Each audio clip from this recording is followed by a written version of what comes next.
الحمد للہ رب العالمین والصلاة والسلام علی رسولہ الکریم بسم اللہ الرحمن الرحیم عن عائشہ رضی اللہ تعالی عنہا قالت قال رسول اللہ صلی اللہ علیہ وسلم یا عائشہ ھذا جبرائیل یقرئک السلام قالت وعلیہ السلام ورحمۃ اللہ وبرکاتہ قالت وهو یرا ما لا ارى رواہ البخاری و مسلم۔ حضرات محترم، آج 17 رمضان المبارک 2020۔ رمضان المبارک جس مہینے کے اندر اللہ تعالی نے امت مسلمہ کو بڑی بڑی کامیابیاں عطا فرمائی ہیں، جہاں اس مہینے کے اندر مکہ فتح ہوتا ہے، جہاں اس ماہ مقدس میں قرآن نازل ہوتا ہے، جہاں اس مقدس مہینے میں میدان بدر میں اہل ایمان کو کامیابی ملتی ہے، جہاں یہ خوبصورت وطن عزیز پاکستان ملتا ہے، جہاں اس رمضان کے اندر محمد ابن قاسم اسلام کا پرچم بر صغیر میں لہراتا ہے، وہیں پر اس رمضان میں 17 رمضان المبارک کو ایک بہت عجیب واقعہ، امت کی ماں، مطہرہ، مقدسہ، عالمہ، فقیہہ، سیدہ کائنات حضرت عائشہ صدیقہ رضی اللہ تعالی عنہا اس دنیا سے کوچ فرماتی ہیں۔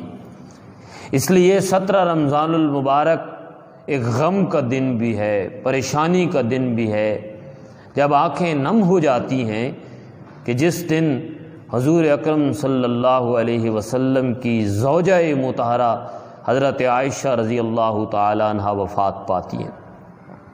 یوں تو نبی اکرم صلی اللہ علیہ وسلم کی تمام ازواج مطہرات، تمام امہات المؤمنین، تمام بیویاں وہ بڑی خصوصیات رکھتی تھی، ان سب کا مقام اور مرتبہ اپنی جگہ ضرور موجود ہے، لیکن جو فضیلت حضرت عائشہ کو ملی وہ کسی اور کو نہیں ملی۔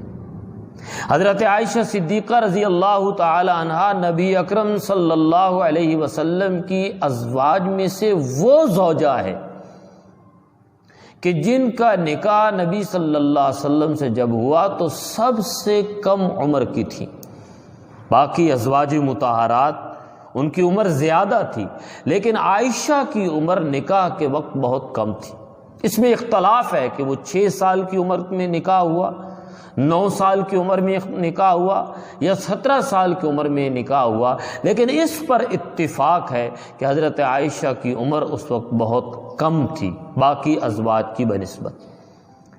حضرت عائشہ صدیقہ رضی اللہ تعالی عنہ کو یہ فضیلت حاصل ہے کہ نبی اکرم صلی اللہ علیہ وسلم کو حالت خواب میں جبرائیل نے ایک کپڑے میں حضرت عائشہ کی تصویر دکھائی اور کہا یا رسول اللہ صلی اللہ علیہ وسلم، اللہ نے آپ کے لیے آپ کی ایک بیوی پسند کی ہے جس سے آپ نکاح کریں گے۔ حضرت عائشہ فرماتی ہیں کہ اللہ کے رسول نے فرمایا، اے عائشہ، جب میں نے وہ تصویر دیکھی تو اس کے اوپر کپڑا تھا، تو میں نے کپڑا ہٹا کر تمہارا چہرہ نکاح سے پہلے دیکھا تھا۔ حضرت عائشہ صدیقہ رضی اللہ تعالی عنہا کو یہ فضیلت بھی ہے کہ کوئی بیوی نبی اکرم صلی اللہ علیہ وسلم کی ایسی نہیں ہے کہ جن کے غلاف میں یا جن کی چارپائی میں یا جن کے گھر کے اندر قرآن نازل ہوا۔ یہ عائشہ ہے رضی اللہ تعالی عنہا جو فرماتی ہیں کہ میں اور نبی پاک صلی اللہ علیہ وسلم ایک ہی غلاف میں موجود تھے اور اللہ کا قرآن نازل ہوا۔ یہ قرآن جو کبھی بدر میں نازل ہوتا ہے، جو کبھی حنین میں نازل ہوتا ہے، جو کبھی طائف میں نازل ہوتا ہے، جو کبھی مکہ میں نازل ہوتا ہے، جو کبھی مدینہ میں نازل ہوتا ہے، جو کبھی درخت کے پتوں پہ نازل ہوتا ہے، جو کبھی مسجد نبوی میں نازل ہوتا ہے، عائشہ وہ خوش قسمت ہیں کہ قرآن ان کے بستر پہ نازل ہوتا ہے۔ یہ عائشہ رضی اللہ تعالی عنہا ہیں جن سے نبی اکرم صلی اللہ علیہ وسلم اتنی محبت فرماتے تھے کہ آپ نے فرمایا کہ عورتوں میں حضرت مریم کو، مریم بنت عمران اور فرعون کی بیوی آسیہ کو فضیلت حاصل ہے، لیکن روح زمین کی تمام عورتوں پہ میری عائشہ کو وہ فضیلت حاصل ہے جو عرب کے اندر کھانے میں سرید کو حاصل ہے۔ سرید وہ کھانا تھا جو عرب کے لوگ بہت پسند کرتے تھے، مچھلی ہے، گوشت ہے اور مختلف چیزیں پڑی ہوتی تھیں، لیکن اگر سرید آ جاتی تھی تو سب ذوق اور شوق سے سرید کو کھاتے تھے، باقی چیزیں چھوڑ دیتے۔ وہ کھانوں کا بادشاہ سمجھا جاتا تھا سرید کو، اور نبی اکرم صلی اللہ علیہ وسلم کو بھی یہ بہت پسند تھا۔ تو آپ نے فرمایا جس طرح کھانوں میں سرید کی فضیلت اور مرکزیت ہے، میری عائشہ کو تمام عورتوں میں اور میری ازواج مطہرات میں اسی طرح فضیلت حاصل ہے۔ نبی اکرم صلی اللہ علیہ وسلم نے فرمایا ایک دن، یہ جو بھی حدیث پیش کی، آپ نے فرمایا اے عائشہ ھذا جبرائیل یقرئک السلام، عائشہ یہ دیکھو جبرائیل آیا ہے جو تمہیں سلام پیش کر رہا ہے۔ حضرت عائشہ فرماتی ہیں میں نے کہا وعلیہ السلام ورحمۃ اللہ وبرکاتہ، جبرائیل پہ بھی سلام ہو اور اللہ کی رحمت ہو۔ پھر فرمایا فہو یرا ما لا ارا، جو اللہ کے رسول دیکھ سکتے تھے ہم وہ نہیں دیکھ سکتے تھے، لیکن اللہ کے رسول کی زبان سے یہ بات نکلی کہ جبرائیل آئے اور جبرائیل آ کے سلام دے رہے ہیں۔ دو ہی تو ہستیاں تھیں صحابہ اور صحابیات میں جن کو جبرائیل نے سلام دیا، ایک عائشہ کے والد صدیق اکبر رضی اللہ تعالیٰ عنہ کہ جب اپنا سارا مال لے کے آئے تھے اس وقت اللہ نے جبرائیل کے ذریعے سے ابو بکر کو سلام بھیجا تھا، اور آج یہ ان کی بیٹی عائشہ ہے جنہیں جبرائیل سلام پیش کر رہے ہیں۔ عائشہ کتنی خوش قسمت ہے کہ جن کے والد کا نام حضرت صدیق اکبر رضی اللہ تعالیٰ عنہ۔ نبی اکرم صلی اللہ علیہ وسلم مجلس میں تشریف فرما تھے، عرب کے اندر اپنی بیوی کا نام لینا معیوب سمجھا جاتا تھا، عیب سمجھا جاتا تھا۔ مجمع میں سے ایک آدمی نے کہا اے اللہ کے رسول صلی اللہ علیہ وسلم، آپ کو سب سے زیادہ کس سے محبت ہے؟ آپ نے فرمایا عائشہ سے۔ انہوں نے کہا یا رسول اللہ، سب حیران ہو گئے، اللہ کے رسول اپنی بیوی کا نام لے رہے ہیں۔ تو ایک نے کہا اے اللہ کے رسول صلی اللہ علیہ وسلم، ہم نے یہ نہیں پوچھا کہ عورتوں میں اور بیویوں میں آپ کو کس سے محبت ہے، ہم نے تو یہ پوچھا ہے کہ مردوں میں آپ کو کس سے محبت ہے۔ قربان جاؤں آپ کی عائشہ سے محبت۔ آپ نے یہ نہیں فرمایا مجھے ابو بکر سے محبت ہے، آپ نے فرمایا عائشہ کے باپ سے مجھے محبت، عائشہ کے باپ سے مجھے محبت۔ آپ صلی اللہ علیہ وسلم حضرت عائشہ سے بہت محبت کرتے تھے، صرف اللہ کے رسول محبت نہیں کرتے تھے، اللہ کے رسول کی وجہ سے اللہ بھی بہت محبت فرماتے تھے۔ میدانی جہاد میں جب سفر سے واپس آ رہی تھی تو ہار جب گم ہوا تھا تو آپ صلی اللہ علیہ وسلم کو بتایا کہ یا رسول اللہ میرا ہار گم ہو گیا۔ تو آپ نے صحابہ کو کہا یہیں پڑاؤ کرو، رک جاؤ، میری عائشہ کا ہار گم ہو گیا ہے، سب ہار تلاش کرو۔ اللہ اکبر، کیا شان ہے عائشہ کی کہ جہاد کا سفر ہے، صحابہ کی مقدس جماعت ہے، رسالت آپ صلی اللہ علیہ وسلم جیسی ہستی ہے، لیکن آپ نے تمام چیزوں کو ایک طرف رکھ کے صحابہ سے کہا میری عائشہ کا ہار تلاش کرو۔ ہار تلاش کرنے میں لگ گئے، تلاش کرتے کرتے کرتے رات ہو گئی۔ رات کو جتنا پانی میسر تھا اس سے وضو کر لیا، پانی ختم ہو گیا۔ صبح ہوئی تو صحابہ کرام بڑے پریشان کہ نماز فجر ادا کرنی ہے اور پانی موجود نہیں ہے۔ چنانچہ سب صدیق اکبر کے پاس آئے رضی اللہ تعالی اور آ کے کہا ابو بکر آج تمہاری بیٹی کی وجہ سے ہماری نماز قضا ہو رہی ہے، پانی نہیں ہے۔ صحابہ غصے میں تھے، پریشانی کے عالم میں تھے۔ صدیق اکبر رضی اللہ تعالیٰ عنہ کو بھی غصہ آیا، کہ واقعی یہ بات تو ہے کہ عائشہ کی وجہ سے سب کچھ ہوا۔ تو خیمے میں تشریف لے گئے حضرت عائشہ کے، تو اندر دیکھا تو رسالت مآب صلی اللہ علیہ وسلم عائشہ کی گود میں سر رکھ کے سو رہے تھے۔ تو ابو بکر نے کہا اب میں اونچا بولتا ہوں تو اللہ کے رسول جاگ جائیں گے، آپ کی نیند میں خلل پڑا۔ ابو بکر اپنے محبوب کی نیند میں خلل کیسے ڈال سکتے ہیں؟ جو غار ثور میں سانپ کے ڈسنے کو برداشت کر لے اور پیغمبر کی نیند میں خلل نہ آنے دے، وہ آج خیمے کے اندر اپنے آقا کی نیند میں کیسے خلل ڈال سکتا ہے؟ چنانچہ بول تو سکتے نہیں تھے۔ تو حدیث میں آتا ہے، روایات میں، کہ حضرت عائشہ کہتی ہیں کہ ابا جان قریب آئے اور میرے جسم میں اس طرح انگلی مارنے لگ گئے اور ایسے منہ بنایا۔ یہ غصے کا اظہار تھا کہ تیری وجہ سے یہ ہوا ہے۔ تو میں نے بھی اپنا جسم جو ہے اس کو صحیح سخت کر لیا کہ اگر انگلی مار رہے ہیں میرے پیٹ میں، میرے جسم میں، تو جسم ہلے گا تو اللہ کے رسول جاگ جائیں گے۔ تو اس طرح مجھے مار کے غصے کا اظہار کر رہے تھے ابو بکر، بول نہیں رہے تھے، اور اسی غصے کے عالم میں واپس چلے گئے۔ تھوڑی دیر بعد اللہ کے نبی کی آنکھ کھلی تو آپ نے مجھے دیکھا کہ میں پریشان ہوں۔ کہا عائشہ پریشان ہو، خیر ہے؟ کہا یا رسول اللہ بہر تو شور مچ گیا ہے۔ کہا کیا ہوا؟ کہا وضو کے لیے پانی نہیں ہے، میرے ہار کے گم ہونے کی وجہ سے یہاں پڑاؤ کرنا پڑا، پانی ختم ہو گیا اور لوگ پریشان ہیں، اور میرے والد ابو بکر تو بہت غصے میں۔ آپ نے کہا اچھا دیکھتے ہیں۔ آپ خیمے میں نکلے، جبرائیل آ گئے، اور 1,24,000 نبیوں کے لیے جو قانون تھا کہ بغیر وضو کے تم نماز نہیں پڑھتے، اللہ نے عائشہ کے لیے وہ قانون ہی بدل دیا اور کہا یا رسول اللہ صلی اللہ علیہ وسلم آپ پریشان نہ ہو، آج اپنے صحابہ کو حکم دے دیں کہ اگر پانی موجود نہیں ہے تو تیمم کر کے نماز پڑھ لو۔ وہی صحابہ کرام جو تھوڑی دیر پہلے ابو بکر سے جھگڑ رہے تھے، مسکراتے ہوئے آئے اور کہنے لگے اے ابو بکر تیرے گھرانے کے ہمارے اوپر بڑے احسانات ہیں، جب بھی کوئی آسانی پیدا ہوئی اس کی وجہ تیرا گھرانہ بنا ہے۔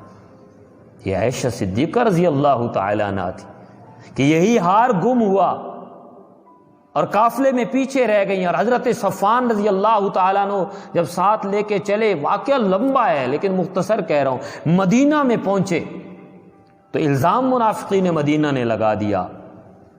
آپ صلی اللہ علیہ وسلم کو پتہ چلا، آپ بہت پریشان ہوئے۔ آج عائشہ کہتی ہیں میں آئی، میں نے کہا یا رسول اللہ صلی اللہ علیہ وسلم السلام علیکم، آپ نے جواب نہیں دیا، آپ نے چہرہ پھیر لیا، ایسے کر لیا۔ میں ادھر سے آئی، میں نے کہا یا رسول اللہ السلام علیکم ورحمۃ اللہ، آپ نے چہرہ پھیر لیا۔ میں سمجھی آپ ناراض ہو گئے۔ میں نے کہا مجھے آج کوئی نہیں جواب دے رہا، اجازت ہو تو اپنے والدین کے گھر چلی جاؤں۔ اللہ کے رسول نے سر ہلایا، میں گھر چلی گئی۔ گھر میں بھی قیامت بپا تھی۔ میں نے پوچھا بتاؤ تو صحیح ہوا کیا ہے؟ تو ایک خادمہ نے آ کے کہا عائشہ تمہیں نہیں پتا، منافقین نے تمہارے اوپر الزام لگا دیا۔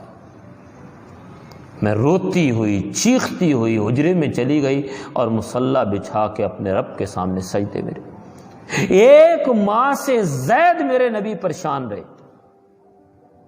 آپ کی کیفیت یہ تھی، آپ صحابہ کو بلاتے اور پوچھتے کیا میری عائشہ سے یہ کام ہوا ہوگا، کیا یہ الزام سچا ہے؟ مجلس میں بیٹھے بعض صحابہ نے کہا یا رسول اللہ عائشہ کو طلاق دے دیجیے، آپ کے لیے عورتوں کی کون سی کمی۔ کسی نے کہا یا رسول اللہ عائشہ سے بہتر عورتیں مل سکتی ہیں، لیکن فاروق اعظم رضی اللہ تعالیٰ عنہ کھڑے ہوئے اور کہا یا رسول اللہ صلی اللہ علیہ وسلم مجھے صرف اتنا بتا دیجئے آپ کا اور عائشہ کا نکاح کس نے کروایا، اس کا فیصلہ کس نے کیا؟ آپ نے فرمایا یہ فیصلہ تو آسمان سے ہوا ہے۔ کہا یا رسول اللہ جو اللہ آپ پہ گندی مکھی بیٹھنا پسند نہیں کرتا وہ ایک ناپاک عورت آپ کے نکاح میں کیسے دے سکتا؟ آپ اٹھے، اپنے سسرال گئے، اپنی ساس اور سسر سے پوچھا ابو بکر میری عائشہ کہاں ہے؟ ہائے ہائے ہائے، عائشہ فرماتی ہیں میں نے جب یہ جملہ سنا 1 مہینے سے زیادہ ہو گیا تھا اپنے محبوب کو دیکھے، میرا دل کیا میں دوڑ کے اپنے محبوب کو گلے لگاؤں، لیکن میں کیا کروں؟ میں نے کہا نہیں، ابھی تو میرا فیصلہ آسمان پہ ہونا ہے۔ اللہ کے رسول اندر تشریف لائے اور میں نے سر جھکایا ہوا تھا۔ اب آپ اندازہ لگائیے، یہاں بھی ایک پیغام ملتا ہے۔ اللہ کے رسول صلی اللہ علیہ وسلم نے یہ نہیں کہا عائشہ تم نے کیوں ایسا کیا ہے، آپ نے عائشہ کو مارنا شروع نہیں کیا، آپ نے فوراً طلاق نہیں دی۔ آپ سے بڑھ کے غیرت والا کوئی نہیں تھا، سب سے زیادہ غیرت والے آپ تھے۔ آج جس طرح غیرت کے نام پہ قتل کر دیا جاتا ہے بہن کو، بیٹی کو، بیوی کو، میرے نبی سے بڑھ کے غیرت والا کون ہو سکتا ہے؟ آپ نے کیا فرمایا؟ آپ نے فرمایا اے عائشہ اگر تجھ سے یہ کام ہو گیا ہے اللہ سے معافی مانگ، اور اگر یہ کام نہیں ہوا تو میری عائشہ انتظار کر، میرا اللہ فیصلہ کرے گا۔ دونوں رو رہے ہیں، دونوں پریشان ہیں، دونوں خاموش ہیں، دونوں کچھ بھی نہیں کر سکتے۔ حضرت عائشہ فرماتی ہیں جب اللہ کے رسول کی زبان سے یہ الفاظ میں نے سنے، میں نے کہا ہائے کاش زمین پھٹ جاتی اور میں اندر دھنس جاتی۔ پھر میری زبان پہ وہ الفاظ جاری ہوئے، اشکو بثی و حزنی الی اللہ، میرے سارے شکوے اور سارے غم اے اللہ تیرے سامنے پیش کرتی ہوں۔ جس طرح تو نے یوسف کے باپ کے حوصلہ باندھا، اے اللہ عائشہ بھی تیرے سامنے موجود۔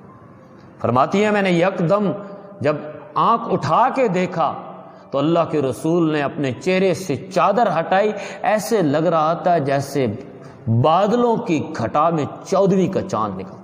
آپ مسکرائے، آپ نے فرمایا عائشہ تجھے مبارک ہو، قیامت کی صبح تک اللہ نے تیری پاکی بیان کر دی۔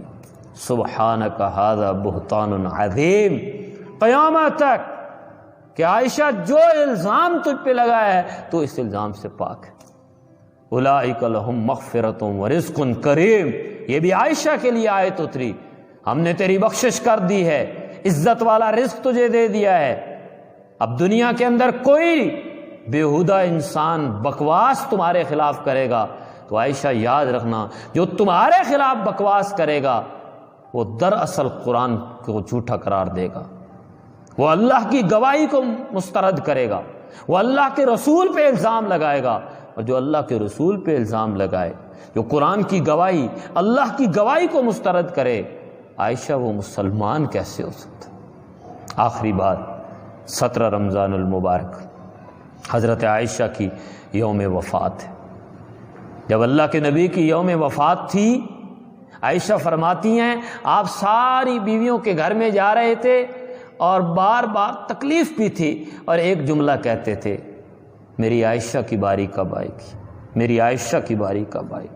بیویاں سمجھتی ہیں کہ واقعی اللہ کے رسول عائشہ کے پاس جانا چاہتے ہیں، آپ نے سب بیویوں نے حق معاف کر دیے، آپ عائشہ کے پاس تشریف لائے۔ حضرت عائشہ فرماتی ہیں آپ نے میری گود میں سر رکھا ہوا تھا، اور جب بھی آپ ہوش میں آتے آپ فرماتے عائشہ مسواک بنا دو، آج مسواک کرنے کو دل کر۔ میں نے اپنے دانتوں سے مسواک چبایا، عائشہ فرماتی ہیں اللہ کی قسم اس سے بڑی خوش قسمتی کیا ہو سکتی ہے کہ زندگی کے آخری لمحے میں اللہ نے میرے اور میرے محبوب کا لعاب ملا دیا۔ یہ عائشہ تھی، اور آج 17 رمضان کو یہ عائشہ دنیا سے چلی۔ یہ بڑا لمبا، عائشہ کی فضیلت پہ تو سالوں سال بھی بیان کیا جائے، گھنٹوں مہینوں بیان کیا جائے تو کم ہے۔ اللہ تعالیٰ، میں اپنی امت کی بہنوں اور بیٹیوں کو یہ کہوں گا جنہوں نے عائشہ نام رکھا ہوا ہے کہ عائشہ کی سیرت کو اپناؤ، عائشہ کی سیرت کو پڑھو، عائشہ کی زندگی کو پڑھو۔ عائشہ تو فقیہ اسلام تھی جس نے میرے نبی کے زندگی کا ایک ایک پہلو اس امت کے حوالے کیا۔ آخر دعوانا ان الحمد للہ رب العالمین۔